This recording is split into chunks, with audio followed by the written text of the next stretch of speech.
నమస్తే. Welcome to hit TV. నేను శ్వేత. ఈరోజు మనతో పాటు ప్రముఖ హైకోర్టు అడ్వకేట్ శివరావు గారు ఉన్నారు. నమస్తే శివరావు గారు. నమస్తే అండి. శివరావు గారు, ఎవ్రీ టైమ్ ఒక కొత్త టాపిక్‌తో మీరు మా ముందుకొచ్చి, ఆ టాపిక్ ఏంటి? ఆ ప్రాబ్లమ్ ఏంటి? దానికి సొల్యూషన్ ఏంటి? ఎలాంటి కేసెస్ ఫైల్ అవుతాయనేది మాకు ఎప్పటికప్పుడు మీరు చెప్తూ ఉంటారు. అందులో భాగంగా ఈరోజు మనం కొన్ని టాపిక్స్ గురించి డిస్కస్ చేద్దాం. సార్, ఫస్ట్ టాపిక్ వచ్చేసేసి కూకట్పల్లి మర్డర్ మిస్టరీ. అఫ్కోర్స్ ఆ కేసు చాలా వరకు సాల్వ్ అయిపోయిందని చెప్పేసి చెప్తున్నారు. అండ్ లేటెస్ట్ అప్డేట్ ఈ రోజు వరకు, ఇంతకు ముందు వరకు జరిగిన అప్డేట్ ప్రకారం ఆ అబ్బాయి ఎవరైతే ఉన్నారో, విక్టిమ్ ఎవరైతే ఉన్నారో, విక్టిమే అనొచ్చా ఆ అబ్బాయిని నేను? ఎట్లయినారండి? అంటే మీ వేలో అతను విక్టిమ్ కాదు అని చెప్పేసి ఏదో విన్నాను నేను. బట్ ఎనీవేస్, నేను అడగాల్సిన క్వశ్చన్ నేను అడిగేసేస్తాను. లేటెస్ట్ అప్డేట్ ప్రకారం ఏంటి అంటే, ఆ అబ్బాయి ఏదైతే ఉన్నాడో అతను నేను క్రిమినల్ అవ్వాలి అని చెప్పేసి గోల్ పెట్టుకున్నాను అని చెప్పేసి చెప్పాడంట పోలీసులకి. సో పోలీసులు రీసెంట్గా ఆ సమాచారాన్ని బయటకు వెల్లడించారు. సో ఇప్పుడు ఆ అబ్బాయికి ఒకవేళ శిక్ష పడితే ఎలాంటి శిక్షలు పడతాయి, ఏంటి అనేది మీరు మాకు చెప్పండి. అంటే నార్మల్‌గా ఈ కుకట్పల్లి కేసు గురించనే కాదు, ఎక్కడైనా గానీ పిల్లల గురించి బాధ్యత తీసుకోవాల్సింది మొదట గురువులు, ఆ తర్వాత తల్లిదండ్రులు. ఎగ్జాక్ట్లీ. ముఖ్యంగా చెప్పాలి అనంటే ఇంట్లోనే ఎక్కువ ఉంటాము. ప్లస్ కన్నది తల్లిదండ్రులు కాబట్టి, తల్లిదండ్రులే బాధ్యత తీసుకోవాల్సిన అవసరం ఉంటది. గతంలో కూడా మనం చాలా సందర్భాల్లో చెప్పి ఉన్నాం. మీ పిల్లలకి మీరు టైం ఇవ్వకపోతే ఇంకెవరిస్తారు టైం అని చెప్పేసి. Yes, yes, yes. అంతే కదా! ఎట్ ది ఎండ్ సఫర్ కావాల్సింది వాడు మంచి ఐ మీన్ వాడు ఒకవేళ వాడెవరి ద్వారానైనా మోసగింపబడ్డా, లేదు వాడు మోసం చేసినా, వాడు చంపబడ్డా, లేదు చంపబడినా, so at the end suffer అయ్యేది పేరెంట్సే, బాధపడేది పేరెంట్సే. కాబట్టి తల్లిదండ్రులు పిల్లల విషయంలో చాలా కేర్ తీసుకోవాలండి ఇప్పుడున్నటువంటి ఆధునిక సమాజంలో. ఈ కుకట్పల్లి ఇన్సిడెంట్ చూసినట్లయితే, ఈ అబ్బాయి వెబ్ సిరీస్ చూస్తున్నాడు. వెబ్ సిరీస్ ద్వారా కొన్ని సమాచారాలను సేకరించడము, ఏ విధంగా క్రైమ్ చేయాలి, లేకపోతే ఏ విధంగా మర్డర్‌లు చేయాలి, దొంగతనాలు చేయాలి, ఇట్లాంటివి అని చెప్పేసి పోలీసులు చెప్తా ఉన్నారు.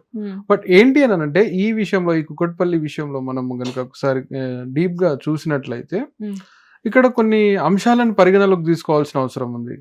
ఇప్పుడు ఏం టెక్నాలజీ, ఈ టెక్నాలజీ అసలు వెబ్ సిరీస్ల రూపంలో కావచ్చు, లేకపోతే యూట్యూబ్లో కావచ్చు, ఏ ఏ ఏ రకమైనటువంటి ఇన్ఫర్మేషన్స్ ఇస్తున్నారు అనేది దాన్ని మానిటర్ చేయాల్సిన బాధ్యత ప్రభుత్వాలది. ఎట్ ద సేమ్ టైమ్ ఏం చూస్తున్నారు అని చూడాల్సిన బాధ్యత పేరెంట్స్ది.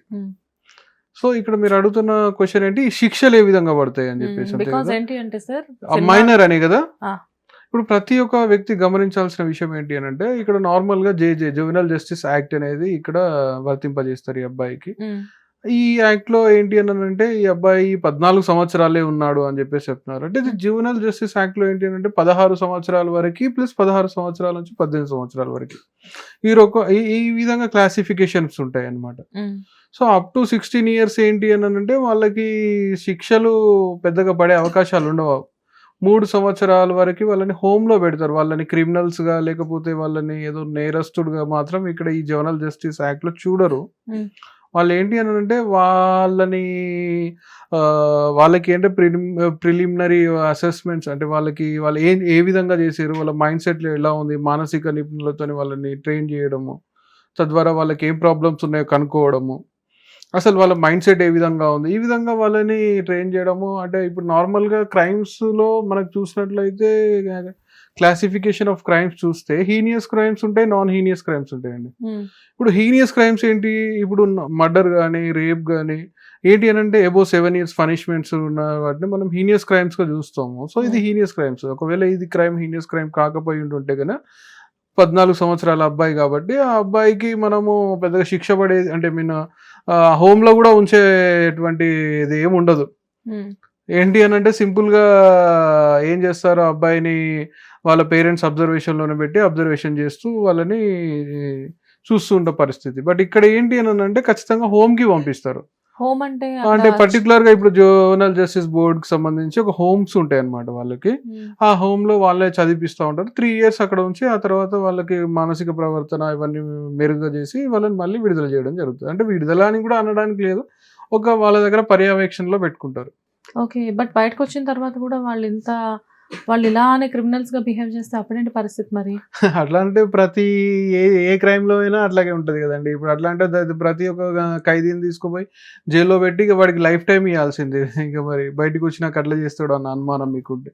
అంటే అలా అని కాదు. బట్ ఇక్కడ ప్రత్యేకంగా ఇప్పుడు ఈ ఏజ్‌లో ఇప్పుడు అబ్బాయి మైనర్‌గా ఉన్నాడు. ఇప్పుడు తీసుకెళ్ళి ఆ అబ్బాయికి చదువు చెప్పించడం జైల్‌లో అంటే నాకు సినిమాల్లో చూసినప్పుడు తెలుసు. జైల్ అనేది ఏముండదు వాళ్ళకి జరిగే ట్రయల్ కూడా చైల్డ్ ఫ్రెండ్లీ ట్రయలే ఉంటదండి. అంటే ఏదో నార్మల్‌గా ఒక ముద్దాయిని తీసుకెళ్ళి నార్మల్ రెగ్యులర్ విధంగా ఏ విధంగా చేస్తారో అలా కాకుండా చైల్డ్ ఫ్రెండ్లీ ట్రయల్సే ఉంటాయి. వాళ్ళని బెదిరించడము, భయపెట్టడము, వాళ్ళని ఎక్కడ కూడా అక్యూజ్డ్‌గా పరిగణించడం అనేది జరగదు. సో ఇది ఏంటి అంటే వాళ్ళకు ఉన్నటువంటి ఆ జ్యువెనల్ జస్టిస్ యాక్ట్ ప్రకారం వాళ్ళని ట్రీట్ చేయడం జరుగుతుంది. చాలా ఫ్రెండ్లీగా ట్రీట్ చేస్తారు. దాని ద్వారా వాళ్ళ లోపల మరి ఒక మానసిక పరివర్తన తీసుకురావడం, వాళ్ళని అటువంటి మార్గంలోకి వెళ్లకుండా చూసుకునేటువంటి చర్యలు అనేటివి వాళ్ళకి ట్రైనింగ్ అనేది ఇవ్వడం జరుగుతుంది. ఓకే. అంటే చిన్నప్పుడే ఇంత దారుణంగా ఉంటే వాళ్ళు పెరిగే కొద్దీ వాళ్ళల్లో ఉండే పొల్యూషన్ కూడా పెరుగుతదేమో అని చెప్పేసేసి ఆ ఉద్దేశంతో నేను మిమ్మల్ని అడిగాను. అంటే ఇప్పుడు మనం అట్లా ఇది ప్రిడిక్ట్ చేయలేం కదా. ఇప్పుడు అట్లా అనుకుంటే చాలా మంది ఇప్పుడు సత్ప్రవర్తన అనేది ఉంటది. ఎన్నో హీనియస్ క్రైమ్స్‌లో లైఫ్ ఇంప్రెస్మెంట్, లైఫ్ పనిష్మెంట్ పడిన తర్వాత కూడా వాళ్ళని సత్ప్రవర్తన కలిగి ఉన్నారని చెప్పేసి విడుదల చేసిన సందర్భాలు ఉన్నాయి. అట్లా అంటే మనిషి మారే అవకాశాలు ఉంటాయి. దట్టు చిన్న పిల్లగాడే కాబట్టి మారే అవకాశాలు ఉంటాయి అనేది యాక్ట్ యొక్క ఉద్దేశం. అంటే ఈ యొక్క అబ్బాయికి అనే కాదు, నార్మల్ గా అందరికి అలాగే ఉంటది అది. సో ఇప్పుడు ఫైనల్ గా ఈ కేసుని మనం ఎలా చూడొచ్చు అంటారు ఇంకా? అంటే ఇట్లా ఈ అబ్బాయి ఖచ్చితంగా చేశాడా లేదా అంటున్నారా?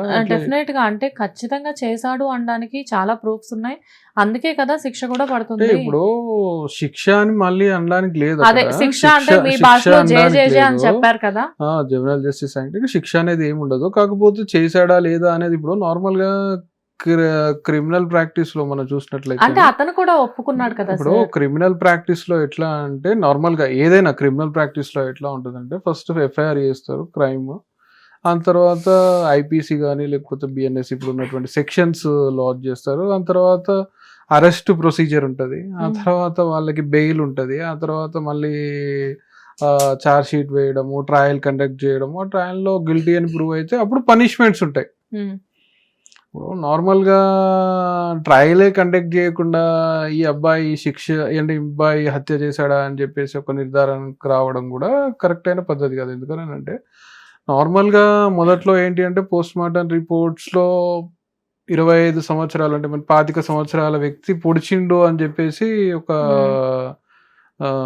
వాదన మనం ఈ యూట్యూబ్ సోషల్ మీడియా ద్వారానే విన్నాము. రకరకాలుగా 25 సంవత్సరాల వ్యక్తి పొడిచిండు, 25 సంవత్సరాల వ్యక్తి హత్య చేసిండు అని చెప్పేసి మొదట్లో చెప్పి ఒక వ్యక్తిని కస్టడీలోకి తీసుకున్న తర్వాత 14 సంవత్సరాల వ్యక్తి యొక్క హార్స్ పవర్ ఏ విధంగా ఉంటది, వాడికి ఎంత అంటే అబ్బాయి ఫొటోస్ కూడా కొన్ని చూస్తున్నాం, చాలా బక్క సన్నగా ఉన్నాడు. మరి నిజంగా అబ్బాయి పొడిచిండా లేకపోతే అక్కడ కేసుని క్లోజ్ చేసే విధంగా ఏమైనా ప్రయత్నాలు జరుగుతున్నాయా అనేది కూడా ఆలోచించాల్సిన విషయం. అది ట్రయల్లో తెలుస్తుంది. ఇంత తొందరగా మనము ఈ కేసుని డిస్పోజ్ చేయాలి అనుకోవడం కరెక్ట్ కాదు. అంటే ఫర్దర్ విచారణ కూడా చేయాలి. ఎందుకనంటే నార్మల్గా ఇక్కడ కూడా హత్య నార్మల్గా అంటే క్రిమినల్ ప్రొసీడింగ్స్ చెప్తాను, నేను ఏం నా ఓన్ ఒపీనియన్ చెప్పట్లేదు. ఒక హత్య చేసిండు అన్నప్పుడు సాక్ష్యం అనేది చాలా ఇంపార్టెంట్, దాన్ని ప్రూవ్ చేయాలి అంటే హత్య చేస్తున్న క్రమంలో చూసిన వ్యక్తులు ఎవరు లేరు అక్కడ. ఎవరు లేకపోవడం ఏంటి సార్, ఆ అబ్బాయి కూడా ఒప్పుకున్నాడు కదా. అంటే ప్రతి ఇప్పుడు పోలీస్ వాళ్ళ దగ్గర ఒప్పుకున్నటువంటి ఆ స్టేట్మెంట్స్ ఇచ్చినటువంటి స్టేట్మెంట్స్ అనేటివి కోర్టులో నాట్ అడ్మిసిబుల్ అండి. అవునా? ఇప్పుడు పోలీస్ స్టేషన్లో నేనే స్వయంగా మర్డర్ చేసినా లేదు మానభంగం చేసినా అని చెప్పినంత మాత్రాన ఆ వ్యక్తికి శిక్ష పడేటువంటి ఏమీ లేదు ఇక్కడ. పోలీసుల దగ్గర వాళ్ళు సంతకాలు తీసుకున్నంత మాత్రాన పోలీస్ స్టేషన్ లో జరిగినవన్నీ నిజాలే అని చెప్పేసి కోర్టు పరిగణలోకి తీసుకోదు. సో పోలీస్ దగ్గర ఇచ్చినటువంటి statement is not admissible, admit కాదు అది. సో అందుకే కదా ట్రయల్ అనేది ఉంటుంది. సో పోలీసుల దగ్గర నేనే చేసినా అని ఒప్పుకుంటే రేపు పొద్దుగాల జడ్జి గారి దగ్గరకు వచ్చిన తర్వాత పోలీసులు భయపడితే నేను చేసినా అని చెప్పి చేసేది ఏముంది? సో ఎవిడెన్స్ ఏముంది? ఫోరెన్సిక్ రిపోర్ట్స్ రావాలి, ఆ ఫింగర్ ప్రింట్స్ మ్యాచ్ అవ్వాలి, ఆ కత్తి అనేది అంటే ఏమైనా సీన్ ఆఫ్ యాక్షన్ లో అక్కడ సంఘటన జరిగిన దగ్గర ఏమైనా ఎవిడెన్స్ ఏమైనా ఫైండ్ అవుట్ చేసిండ్రా? ఏమీ లేదు కదా.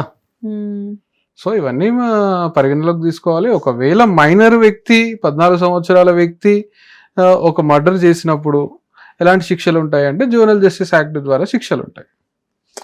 సో అయితే మీరేదో ఈ కేసులో కొత్త ట్విస్ట్ అన్నట్లుగా ఏదో డౌట్ పెట్టారు మాకు. డౌట్ అనేది కాదు, నార్మల్ క్రిమినల్ ప్రొసీడింగ్స్. ఇప్పుడు నా వ్యక్తిగతమైన అభిప్రాయాలు నేను ఏ రోజు చెప్పలేదండి. అయితే కాన్స్టిట్యూషన్ లో నుంచి తీసుకున్న అంశాలని చెప్తా, లేకపోతే ఐపీసీ, సిపిసి, సిఆర్పిసి నుంచి తీసుకున్న అంశాలనే చెప్తా.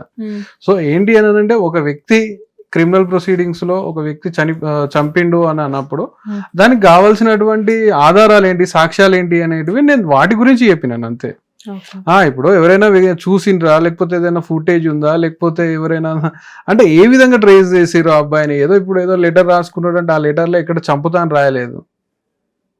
సో ఆహా మిషన్ డన్ అనే ఆ లెటర్ కూడా ఈ దీనికి సంబంధించింది కాదు.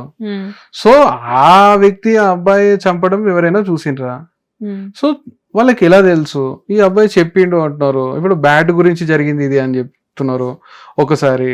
ఒక వర్గం బ్యాట్ అంటే, ఇంకో వర్గం ఏమో 80,000 రూపాయలు దొంగతనం అని చెప్తున్నారు. ఇప్పుడు ఆ అబ్బాయిని దొంగగా ముద్ర వేస్తున్నారు, అబ్బాయిని మర్డర్ గా ముద్ర వేస్తున్నారు. అనేక రకాలుగా మనము ఒక చిన్న అబ్బాయి పట్ల ఈ విధంగా మాట్లాడుతూ ఉన్నాము. మాట్లాడద్దు అని చెప్పేసి చట్టం క్లియర్ గా చెప్తా ఉన్నది. సో చట్టానికంటే గొప్ప వ్యక్తులు అయితే ఎవరు ఉండరు. ఒక లీగల్ ప్రాక్టీషనర్ గా నాకు చట్టమే దైవం.